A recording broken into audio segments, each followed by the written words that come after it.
Hello everyone, welcome you all in today's English class. In this class, I'll explain a wonderful poem by R.L. Stevenson. The name of the poem is The Moon. And in this poem, we will talk about all the things which happen at the night time when moon appears in the sky. So let us start the poem. The moon has a face like the clock in the hall. She shines on thieves on the garden wall, on streets and fields and harbor quays, and birdies asleep in the forks of the trees. इस stanza में poet कह रहा है कि जो moon है वो clock में हॉल का जो क्लॉक होता है उसके जैसा दिख रहा है और वो गार्डन वॉल पे बैठे थीव्स पे शाइन कर रहा है। साथ ही जो स्ट्रीट्स हैं, जो स्ट्रीट्स स्ट्रीट्स मीन्स जो संकरी गलियां होती है, पतली गलियां, और जो फील्ड्स हैं, और साथ ही हार्बर कीज वो एरिया होता है जहाँ पे जहाज़ों को लोड अनलोड किया जाता है। तो इन सारी चीज़ों पर वो शाइन कर रहा है। और उसी के साथ में जो बर्डीज सो रही है, बर्डीज मीन्स जो बर्ड्स के जो बच्चे होते हैं उनको हम बर्डीज बोलेंगे यहाँ पे। वो जो सो रही है कहाँ पर? फोक्स ऑफ द ट्रीज, जो पेड़ के कांटे हैं उनके बीच में वो सो रही है, उस पर भी वो मून शाइन कर रहा है। The squealing cat and the squeaking mouse, the howling dog by the door of the house, the bat that lies in bed at noon, all love to be out by the light of the moon. Second stanza में poet बोल रहे हैं कि जो स्क्वेलिंग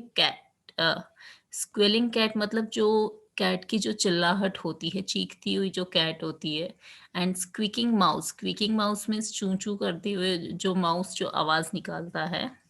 साथ में हाउलिंग dog, हाउलिंग means आपने fox की आवाज़ सुनी है कैसे वो एक सुर में जो चिल्लाता है, उसी तरीके से जो डोर पे खड़ा होके जो डॉग चिल्लाता है। और बैट, बैट यहाँ पे चमगादड़ को बोला गया है।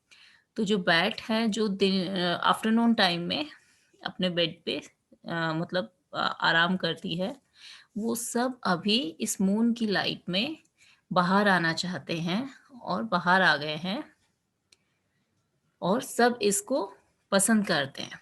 But all of the things that belong to the day cuddle to sleep to be out of her way. और सारी चीज़ें जो दिन से बिलोंग करती है, जो डे टाइम से बिलोंग करती है, वो अब नींद के आगोश में सो जाना चाहती है। कडल मीन्स होता है किसी को प्यार से गले लगा लेना, तो वो नींद को अब गले लगा के अपने अपने तरीके से सब सो जाना चाहते हैं। And flowers and children close their eyes, फूलों ने और बच्चों ने भी अपनी आंखें बंद कर ली है। Till up in the morning the sun shall arise, कब तक के लिए? मॉर्निंग के उस टाइम तक के लिए जब तक कि सूरज नहीं निकल जाता। सो this was the poem, and after this we will do its exercise. This exercise is on page number 104. The first question is tick the correct answers. The moon has a face like the clock in the hall, means that the moon is round like a clock. Clear? यहाँ पे इसका जो यहाँ पे statement दिया हुआ है उसका मतलब है कि वो क्लॉक की तरह राउंड है। क्लियर? तो आप इसको टिक कर दोगे और जो साथ में जो दो और ऑप्शन दिए हुए हैं क्योंकि वो करेक्ट नहीं है उनको आप क्रॉस कर दोगे।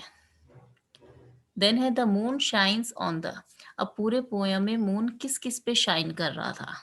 बर्डीज पे जो कि पेड़ के तनों के बीच में सो रही थी, फील्ड्स, स्ट्रीट्स, सन पे नहीं कर रहा था क्योंकि सन रात पे नहीं निकलता है। देन चिल्ड्रन पे नहीं कर रहा था क्योंकि चिल्ड्रंस अपने घर में थे।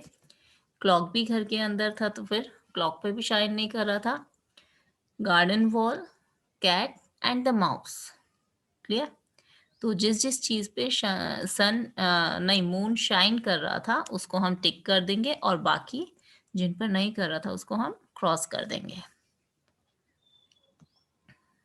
Now in B, match the animals to the sounds they make. Now at the first side, name of some animals is written this side and here the sounds which they make. Clear? So you have to match it. Tigers lion की तरह ही roar करते हैं, means गुर्राते हैं. So this is the answer of first one. Horses नी का sound निकालती है. Then crow काऊ काऊ काऊ काऊ वाला sound निकालते हैं. देन डोंकीज जिस तरीके से चिल्लाते हैं उसको हम ब्रे बोलते हैं. उसके जो उस साउंड को हम ब्रे बोलते हैं. क्लियर? सो फोर्थ को आप यहाँ पे मैच करोगे. देन गोट्स के मिमियाने को, वो जिस तरीके से अपनी आवाज निकालती है उसको हम बोलते हैं bleat. Clear? Then monkeys chatter. Owl hoot का साउंड निकालता है, मीन्स वो जोर जोर से चिल्लाता है. देन माइस मीन्स चूहे स्क्वीकिंग साउंड निकालते हैं, मीन्स चू चू चू चू करके जो आवाज आती है, that is called squeaking sound. Clear? तो आप इनको मैच कर लेंगे and this work you have to do in your textbook only. Clear? So that's all for today. Thank you. Have a nice day.